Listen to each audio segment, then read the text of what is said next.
L'entrevue du jour, une présentation de la résidence des bâtisseurs Monseigneur Deschênes à Montmagny, une résidence privée pour aînés située au cœur de Montmagny, pour vivre en toute quiétude. La résidence des bâtisseurs Monseigneur Deschênes à Montmagny, une résidence privée pour aînés située au cœur de Montmagny. Personnel compétent, service 24 heures sur 24, infirmière, entrée sécuritaire contrôlée et plus encore. La résidence des bâtisseurs Monseigneur Deschênes pour vivre en toute quiétude. Donc, bienvenue à tous et à toutes. Merci de vous être déplacés aujourd'hui pour faire état du dossier de projet de mise aux normes et d'agrandissement de la salle de spectacle Edwin Bélanger. Je salue la présence de notre députée, Mme Marie-Ève Proulx, de M. Jean-Marc Jean, directeur général du Centre des services scolaires de Côte-du-Sud, ainsi que de M. Christian Noël, directeur général des Arts de la scène. Alors, les questions vont être prises à la fin de la conférence de presse, après l'allocution des trois personnes ici présentes. Donc, sans plus tarder, j'inviterai Mme Marie-Ève Proulx à prendre la parole. Bonjour à tous et à toutes. D'abord, Monsieur Jean, bonjour. Monsieur Noël, merci d'être là. Les membres du conseil d'administration aussi des Arts de la scène, Pierre Fréchette, Marielle Mercier, Monsieur Couillard, Mireille Thibault, j'espère que j'oublie personne. Merci d'être là. C'est important pour moi aujourd'hui de convoquer cette conférence de presse pour faire un état de situation du projet en santé durable, mais précisément et particulièrement le volet culturel. Volet culturel qui est là depuis un certain temps. Le dynamisme de M. Noël fait foi de toute l'évolution puis le développement de ce projet-là.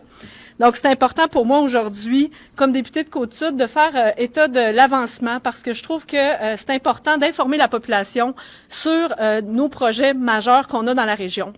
On le fait peu ou on le fait pas, on s'informe entre organisations, mais on n'informe pas la population. Puis c'est un peu ça aujourd'hui. C'est un projet qu'on a beaucoup entendu parler, peut-être plus l'année dernière. Fait que de faire l'état de situation, où est-ce qu'en est le dossier. C'est pour ça que je suis accompagnée de M. Jean et M. Noël, puisqu'ils sont des partenaires essentiels dans ce projet. Pour moi aussi, c'est important de mentionner que le volet culturel du projet en santé durable est très important. C'est un axe important pour le développement de notre région aussi. L'aspect culturel, c'est très mobilisateur, c'est très fédérateur. C'est aussi un gros volet intéressant pour l'éducation, je pense, des enfants, mais aussi de la population. C'est par la culture qu'on approfondit des connaissances, qu'on découvre l'art, qu'on devient créatif, puis qu'on peut se permettre d'innover. Puis pour moi, comme députée, comme citoyenne de la région, c'est très important ce volet-là dans un projet innovant comme celui du complexe en santé durable. Je veux mentionner qu'au cours des derniers mois, on a fait des rencontres avec M. Noël pour vraiment faire un état de situation du projet. Ça a été de très belles rencontres, de très beaux échanges, très belles discussions qui nous ont amenés aussi à bien orienter les choses pour faire avancer le volet ou la dimension culturelle du projet. Puis je veux le mentionner parce que vous avez peut-être vu, puis je m'adresse à la population. Pour moi, comme députée, ce volet-là, le volet culturel, est très important. Puis toute la réflexion, la reconstruction d'une nouvelle salle de spectacle est nécessaire pour notre région. Puis comme députée, je tiens à le mentionner, puis c'est important pour moi. La rencontre d'aujourd'hui aussi vise à faire état de où en est le projet, parce que c'est pas tout d'informer la population, il faut aussi qu'on ait des choses à transmettre comme information plus pratico-pratique sur le projet. Le projet a bel et bien été déposé au ministère de la Culture. Les documents ont tous été déposés, là, tout est complet. Ça, là-dessus, là, on s'entend maintenant. Puis, l'autre élément aussi qui est important de mentionner, c'est que le projet est en analyse. Donc, à partir de là, on laisse les fonctionnaires faire leur travail. Sachez que moi, comme députée, je continue de mettre de la pression à toutes les semaines. C'est important aussi que le travail se fasse, mais aussi qu'on puisse avoir des nouvelles en temps réel de ce qui se passe dans l'analyse. Donc, je tiens à vous dire que je suis le dossier de près. Donc, sans plus attendre, je vais laisser... j'ai pas parlé, par exemple, c'est vrai, je voulais dire aussi l'importance du Centre de services scolaires dans ce dossier-là. Il a toujours été un partenaire institutionnel de premier plan. Puis c'est pour ça qu'il est là avec nous aujourd'hui, parce que c'est sans leur appui au Centre de services scolaires, on pourrait pas aller plus de l'avant dans ce projet-là. Puis je pense que c'est ce qui bloquait un peu dans les dernières années. Donc, je remercie beaucoup l'apport de Jean-Marc Jean dans ce projet-là, qui fait en sorte que ce projet-là, maintenant, peut se concrétiser. Puis, je vais laisser Christian et M. Jean aussi parler de tous les autres partenaires dans ce projet. Merci.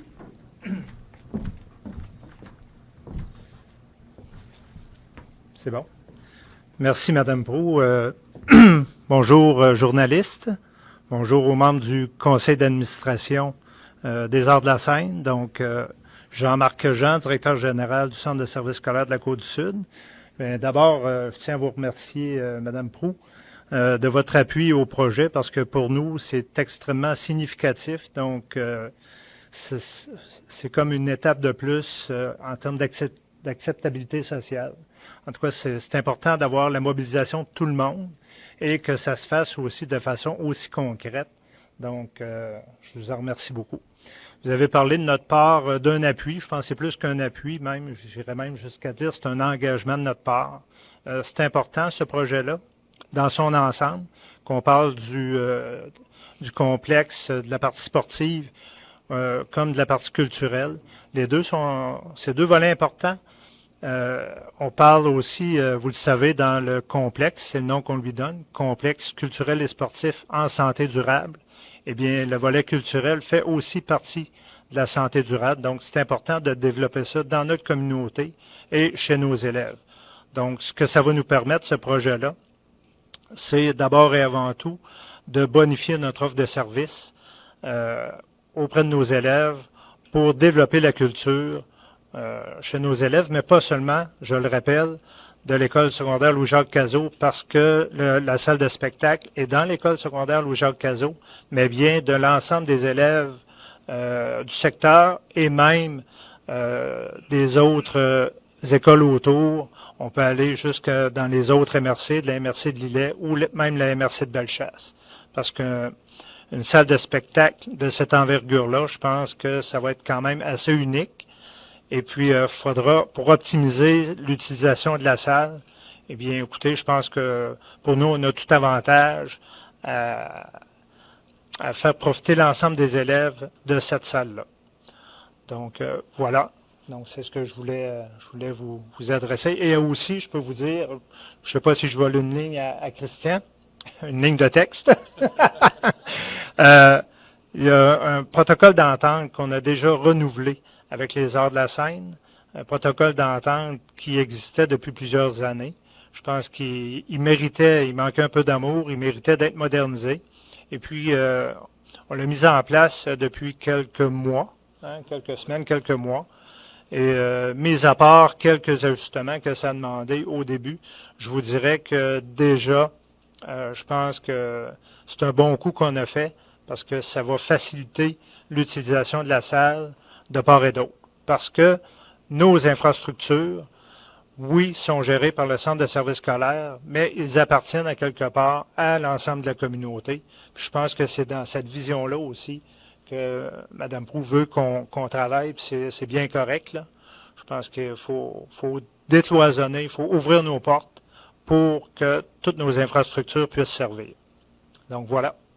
Merci beaucoup. Christian. Bonjour à toutes et à tous. Bonjour Mme Proulx. Merci d'être là. Merci Jean-Marc aussi. C'est un moment très important pour nous aujourd'hui que celui qu'on vit ensemble. Pour évidemment un peu rester dans le thème, c'est de la musique à nos oreilles d'entendre que la députée va appuyer d'autant plus le projet. Maintenant, on le sait, déjà le cas depuis quelque temps. On en a parlé et ce sont en effet de belles discussions qu'on a pu avoir depuis l'automne dernier et qui ont permis de faire avancer le projet. On est à un moment historique, un moment où le projet avance de plus en plus, où il est déposé, il est en analyse, tous les documents sont là.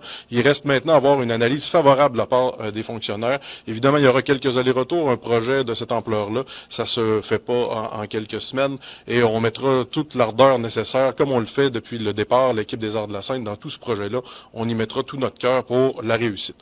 On a une excellente collaboration aussi avec le Centre de services scolaires depuis de nombreuses années. Jean-Marc l'a souligné. Merci de l'avoir dit parce que le protocole d'entente, il n'est pas actif que pour maintenant. Il a été pensé, réfléchi et élaboré pour le futur. Pour le futur, entre autres, de la nouvelle salle de spectacle. On parle d'agrandissement, de mise aux normes, mais on parle dans le fond d'une reconstruction presque complète et qui est rendue possible grâce à, évidemment, l'accord qu'on a des gens du scolaire là-dessus.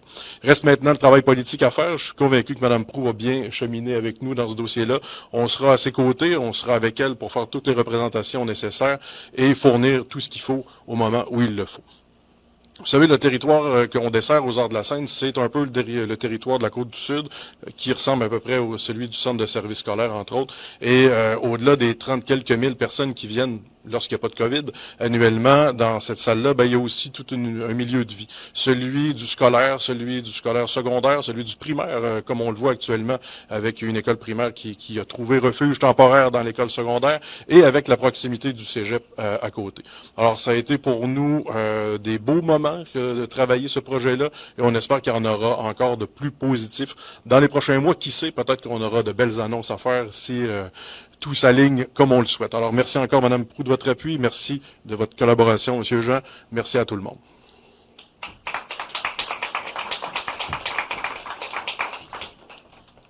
Merci à vous trois pour vos interventions. J'inviterai maintenant les membres des médias à poser des questions. Moi, j'aurais peut-être une question à savoir, le projet est déposé, oui, mais est-ce qu'on a un moment où on peut avoir la réponse? Parce que ça fait quand même un certain temps qu'il est déposé. Est-ce que c'est possible de savoir, vous avez eu des conversations avec Mme la ministre de la Culture, est-ce que vous avez une idée à partir du moment où on peut espérer avoir une réponse favorable, je l'espère, au projet? En fait, le projet est en analyse là, dans la fonction publique en ce moment, donc il faut leur laisser faire leur travail. On peut pas, c'est pas là qu'on peut mettre de la pression comme élu. Donc, on va évidemment là, suivre le dossier, puis c'est ce que je fais là hebdomadairement. Mais l'idée, c'est qu'on n'a pas de date précise. Il faut vraiment que les gens aient le temps d'analyser le dossier en fonction du nombre aussi qu'ils ont analysé. Mais on sait qu'ils sont en analyse, qu'ils sont au travail actuellement. C'est quand même, Mme Roy, un projet de plusieurs millions de dollars. Mme Roy reçoit ça comment pour une région comme la nôtre? Je parlerai pas pour elle, mais je vous dirais que j'ai une belle écoute de la ministre de la Culture concernant ce projet et surtout le développement de notre région qui a un besoin criant de renouvellement d'infrastructures, tant sportives que culturelles. Je pense que ça fait plusieurs dizaines d'années qu'il n'y a pas d'investissement dans notre région. Depuis mon arrivée en mandat, je travaille jour et nuit pour qu'on puisse travailler à des projets, qu'on ait des projets concrets à déposer au gouvernement pour qu'on puisse obtenir ces investissements importants, tant au niveau culturel que sportif. Puis, de ce côté-là, j'ai une belle écoute de ma collègue au niveau de la culture. Dernière question. On est en année électorale, nous le savons.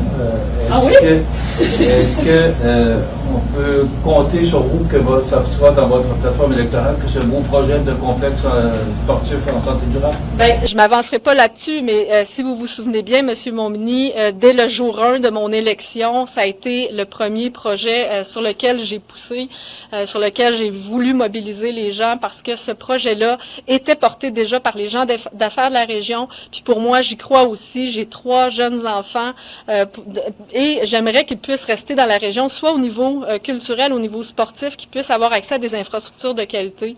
Puis pour moi, c'est nécessaire pour attirer des familles ici. Donc c'est évident que moi, c'est un projet phare là, de mon implication politique. Merci. Moi, j'aurais peut-être une question. Dès que vous allez avoir la réponse concernant la subvention, c'est à quel moment que ça va commencer les travaux? Par exemple, si c'est pour être favorable, est-ce que c'est une longue période de temps qui va suivre? Ben, il y a beaucoup d'étapes, là. Christian, je pense que je vais le laisser répondre. Mais c'est évident là, qu'en ce moment, l'analyse a cours. Puis lorsqu'on aura des nouvelles, là, il y a différentes possibilités qui s'offrent à nous. Puis ça ne veut pas dire que si jamais c'est refusé, puis ça ne sera pas le cas, là, je le souhaite, il va y avoir d'autres options devant nous, là. OK? Je vais laisser Christian expliquer les détails techniques, il est très, très bon là-dedans. En fait, merci. Les prochaines étapes, c'est l'analyse, évidemment, là, par les fonctionnaires. Recommandations aussi, parce qu'il se peut, ils ont des professionnels, architectes, ingénieurs et tout ça, qui vont nous faire des recommandations. On aura donc quelques allers-retours, là, ajustements à faire, et ça, c'est le cas dans tous les projets. Je pense à nos amis de Petite-Vallée, pour qui ça a pris près de 3 ans, une fois que le projet a été accepté. Le prochain step, si je veux dire, la prochaine étape, c'est l'accord de principe ministériel qui, ça, donne, comme on le sait, l'accord de principe, pas nécessairement les fonds tout de suite. Et là, c'est un montant qui est réservé dans le programme d'infrastructure culturelle, qui est un programme pan-québécois dans lequel on est inscrit. Et à ce moment-là, une fois qu'il y a l'accord de principe, là, on peut aller encore plus à fond dans les analyses, entre autres avec des concours d'architecture, parce que le montant qui est quand même significatif derrière ça nécessite un concours d'architecture. Donc, ce sont 3 firmes qui seront appelées. Il y aura un concept qui sera retenu, et ensuite, il y aura les contrats qui seront adjugés, etc. Donc, on parle de quelques mois, années encore, malheureusement. C'est comme ça, mais c'est un projet qui demande ce genre de temps-là aussi. Je ne sais pas si ça répond à votre question. Oui, ça répond à votre question. Super. Donc, si ça fait le tour des questions, ce serait la fin de cette conférence de presse. Si vous voulez, on peut prendre des photos à la sortie. Mais c'est ce qui conclut la conférence de presse. Donc, je vous souhaite une bonne journée à chacun d'entre vous et merci de vous être déplacés. Merci.